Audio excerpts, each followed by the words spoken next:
What do you want? Steve here. And Larson. I need your advice. I need your help with something. I went down to the swap meet in Denio's in Roseville, and because it's a work day. Yeah. And I got myself a good deal on something. I need to get your opinion on. It's called a Nintendo Entertainment System. Oh, you got an OG NES, huh? That's pretty dope. OG. This looks awfully technologically advanced to be OG. I got it. The good thing is I only paid $600 for it. Whoa, it's hold on. Complete entertainment system. You know you can go on eBay and get one of those for like $30-40 at most. I'm sorry, did you say $30 or $40? Yeah, at most. I need to start doing research on these things before I go to the ATM. Yeah, you do, idiot. Number 10. Atari 2600. The system that ignited the home console era dropped in 1977 and sold over 30 million units until it was discontinued in 1992. Everything about home console gaming today was built on the 2600, and to this day there's a gaming subculture of homemade 2600 games that are released every year. I never personally had one, Larson, because baby Steve here was rocking the Commodore 64 at the time, but I will always remember the 2600 for giving us one of our very first 10 for the win recurring jokes. Custer's Revenge. Historically accurate sexual assault in 8-bit form for the win. Number 9. Super Nintendo / Sega Genesis. These two systems are so closely attached at the hip due to the epic console wars of the 1990s. The Genesis hit shelves about 2 years before the Super NES and typically held a pretty fair lead in the market until late 1994 when Donkey Kong Country dropped. Then all bets were off. By the time both consoles had aged a bit, the Super NES was winning the war and ended up selling about 10 million more units than the Genesis. Given that they combined to sell around 90 million units, I'd say there were no real losers. Actually, I was, Larson, because I had neither system. By the time both these came out, I was rocking the Commodore 64 still. Number 8. Nintendo Wii.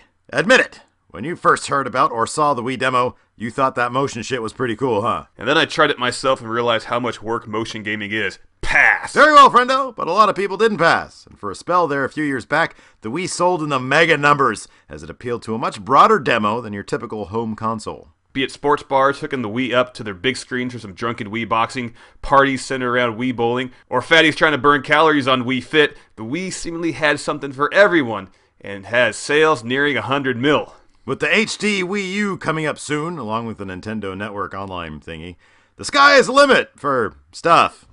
Number 7. PlayStation 3. Certainly the most advanced of all the gaming systems on this list, the PS3 has taken home entertainment to new levels. With processing power in the 1.21 gigawatt range, the PS3 sports faster and fancier graphics than any other console, Blu-ray playability, and the PlayStation Network, and has spawned a mini-console-esque war with Xbox Live, known today as the Flame Wars. Once my Commodore 64 is discontinued and irrelevant, I might have to pick up one of these puppies just so I can talk shit to 12-year-old Xbox 360 fans on YouTube comment threads. Yeah, you should probably get on that. Number 6. Xbox. Microsoft's foray into home console gaming started with the Xbox. The Xbox was created in response to a growing trend at the time of PlayStation 2 game developers straying from Microsoft Windows. This overreaction led to a 2001 release after Microsoft had acquired Bungie and a little game known as Halo Combat Evolved as its launch title. Little game? I know that game. Anyways, originally the marketing geniuses at Microsoft didn't like the name Xbox, so they left it off focus groups to determine a name for the new console, until later test markets determined Xbox was actually the favorite among the masses. Other potential names for the Xbox put forth in focus groups included the Fuck Box of Awesome, Cobra Kai Box, X-Sox, X-Pac, and the Nipple Gaming System, NGS. I like that one. I like Nipple one. Number 5. N64. The successor to the Super NES dropped in 1996 and featured 64-bit graphics, so we could see Mario run around in 3 dimensions. It was the last big cartridge-based system, which resulted in some technical limitations that stunted the growth of the N64 and meant fewer game releases. But nonetheless, it hits here at number 5 firmly for the sheer number of hours we spent on it in college. That's right. I took time away from my precious Commodore 64 just to play endless hours of Mario Kart and WWF No Mercy against a then beardless Larson.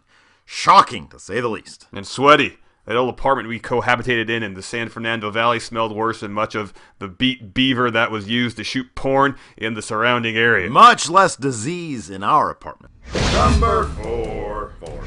Sega Dreamcast!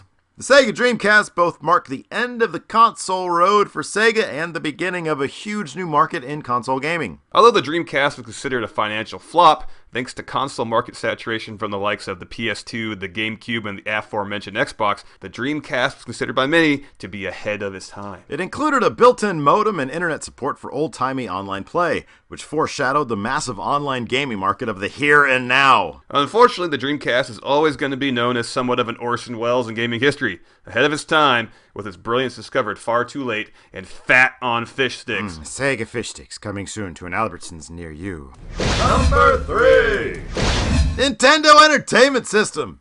If the Atari 2600 gave birth to home console gaming, then the NES killed that baby, recreated it using cyborg body parts, gave it tank treads and an AK-47 and the White House nuclear launch codes. In short, it took gaming to a whole nother level. The Nintendo console single-handedly rescued the nascent gaming industry from the big crash of the early 80s, and rode on the back of Mario, and to a much lesser extent, some ducks, to the big money entertainment industry we all know today. More importantly, perhaps, is the business model established by the NES, whereby third-party developers were authorized to create and distribute software for the console, a model which still exists today. For the sake of perspective, the video game industry was on life support in 1985, with many as having dismissed games as a fad. 5 years later, thanks to the NES, video gaming was a multi-billion-dollar industry.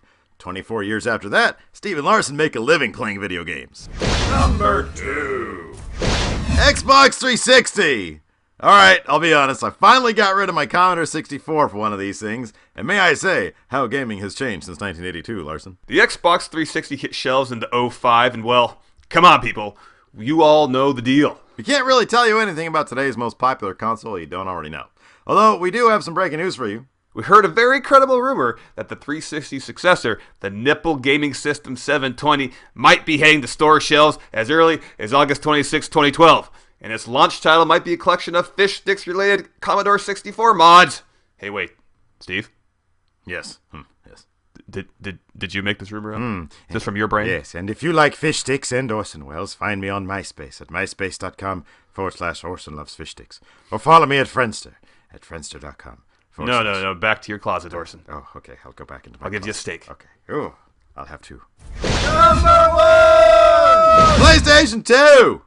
Shit sold over 150 million units, Larson. So yeah, it's gonna be number 1. And that number is still rising. The PlayStation 2 has still not been officially discontinued, and as recently as 2009, Sony went on record as saying its lifespan will continue until demand isn't there anymore. And the thing still sells at a cool price point of like $99. I still remember my first PS2.